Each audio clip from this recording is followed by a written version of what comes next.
तो आमच्या घरात कदाचित कमी प्रकाश देईल.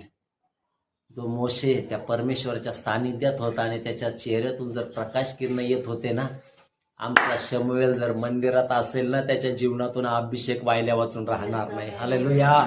म्हणून आमचे लेकरं कुठं असायला पाहिजे? परमेश्वराच्या मंदिरामध्ये.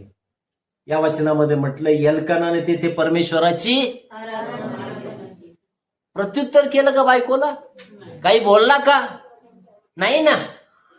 कारण तिच्या जीवनामध्ये तिने पुष्कळ दुःख सहन केलं आणि ज्यावेळेस शमूएल तिला भेटला, तिच्या जीवनासाठी सर्वात मोठा आनंद काय होता माहितीये का? तो शमूएल होता. बरोबर आहे ना?